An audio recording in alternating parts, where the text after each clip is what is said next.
আতঙ্কগ্রস্ত না হয়ে পূর্ব প্রস্তুতি রাখুন। দর্শক, এই মুহূর্তে আমরা অবস্থান করছি সিলেটের ঐতিহ্যবাহী কিনব্রিজের চাঁদনিঘাট যে সিঁড়ি রয়েছে সুরমা নদীতে। আমরা আসলে নিচে নেমে আপনাদেরকে পিটিসি দেওয়ার অর্থ হচ্ছে যে মূলত বিষয়টি দেখানোর। অনেকেই সেই পিটিসি দিয়ে কিন্তু অনেকেই মনে করছে যে আতঙ্কগ্রস্ত করছেন, যার জন্য মূলত আমরা আপনাদেরকে বোঝানোর জন্য। আসলে তেমন ভাবে পানি বাড়ে নাই, কারণ গত 3 দিন থেকে সিলেটে মুষলধারে বৃষ্টি হচ্ছে, যার জন্য কিন্তু কিছু জায়গায় জলাবদ্ধতার সৃষ্টি হয়েছে।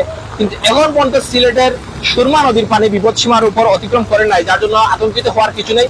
তবে আমরা আপনাদেরকে বলবো আপনারা পূর্ব প্রস্তুতি রাখুন, যাতে যদি বন্যার মতো প্রাকৃতিক দুর্যোগ চলে আসে তার যাতে মোকাবেলা করা যায়, সেজন্য প্রস্তুতি রাখুন। ইতিমধ্যে আপনাদের আরো একটি তথ্য জানিয়ে রাখতে চাই, সিলেটের সিটি কর্পোরেশন থেকে একটি সেল খোলা হয়েছে, যাতে বিভিন্ন জায়গায় জলাবদ্ধতা পানি সৃষ্টি হয়েছে এবং বিভিন্ন ঘরবাড়িতে পানি উঠে গেলে যাতে দ্রুত যোগাযোগ করা যায়, সেজন্য একটি সেল খোলা হয়েছে। সেই সেলের নাম্বারটি আমরা আপনাদেরকে দিয়ে রাখছি।